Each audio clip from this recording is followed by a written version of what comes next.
Good morning. Welcome to today's Pastor Blast. Today is Tuesday, October 10th, and today's topic is Sabbath Rest. So I didn't know how to really explain what Sabbath Rest is, so I had to do some research, and I came across a couple of really good papers written by some amazing authors. So let me start off with Genesis 2, verses 2 and 3. It is said, by the seventh day, God completed his work, which he had done, and he rested on the seventh day from all his work, which he had done. Then God blessed the seventh day and sanctified it, because in it he rested from all his work which God had created and made. We call the seventh day Sabbath. So let me ask you this question. So what does observing Sabbath mean to his followers today? And are Christians supposed to observe the Sabbath? And if so, how? So this is quite interesting. These are some things that I had learned. In the Old Testament, there are so many, as we know, there's many laws in the Bible in the Old Testament, like the ones of mixing fabrics and eating unclean animals. And today's Christians, we do not practice those laws. So why would we keep the commandment, remember the Sabbath? In the Old Testament, there are two main Hebrew words used for rest in the Bible. The first is Shabbat, which gets partially translated into English word Sabbath. So what is Shabbat? This word simply means to stop working. I know that's hard for a lot of you.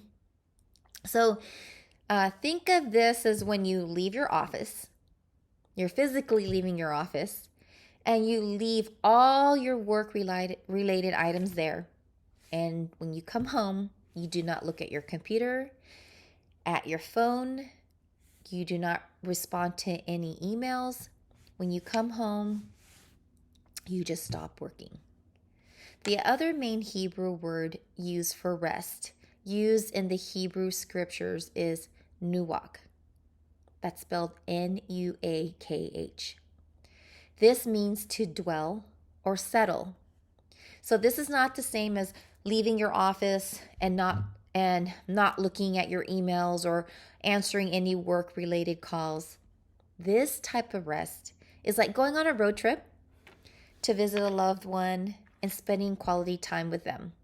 You're dwelling and settling in that space with them, intentionally spending quality time with them. So God introduces the idea of Shabbat and nuach in Genesis, when God works for 6 days creating the world and rests on the seventh day. So after 6 days of bringing order to chaos,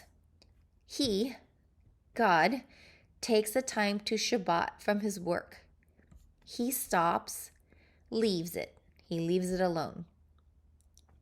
Only a few verses later, we read that God creates humans, then immediately rests them or settles them, which is nuach, in the garden with him.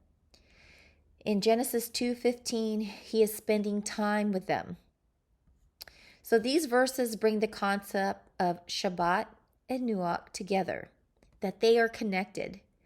God leads by an example as he rests from work, and he dwells with his people.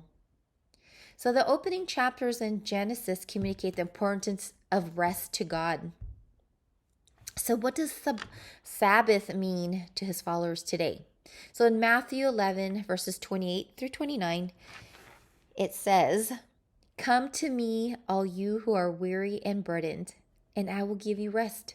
Take my yoke upon you and learn from me, for I am gentle and humble in heart, and you will find rest for your souls." This verse, Jesus is reminding his people of God's original intention for the Sabbath. unity with God, creation, and each other. So to me, this means spending time with Him, and time enjoying His creation, going on a hike. I yet to have done that with the creation care team, walking the beach, which I often do, and having a picnic, enjoying the outdoors, and doing all of those things with the people we care about. That's the most important part. Spending quality time with those whom we love, or spending time with those who do not feel loved or seen, which our care team does such a wonderful job with. God did not create us to be solitary individuals. That we crave relationships. So that's why it's really important that you come to church and fellowship with one another. Are Christians supposed to observe the Sabbath? Absolutely, yes. It is commanded in the Bible. Unfortunately, in today's society, we are work-driven, especially Americans. How many hours have we put into our job? If we don't work over 40 hours a week, we feel that we are seen as lazy, or we're not putting a lot of effort into providing for our families. So how do we observe the Sabbath? This is something I'm working on. We have to intentionally set time aside to honor Jesus' rule, to enjoy His presence, and extend rest to the world around us. When we trust God's invitation to come to Him and truly rest, we become places where His presence can dwell. Can you imagine that? That really excites me, and that really, that's, can't even put into words. When we practice this purposeful pause, we make room for God to take up residence in our individual lives and communities. This is important to do because people around us are watching.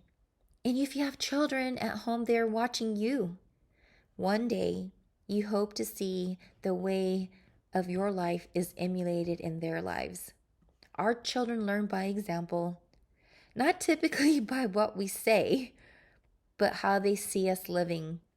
And when we do this, we take part in the new creation story, setting the stage for God to make His dwelling place once again here on earth.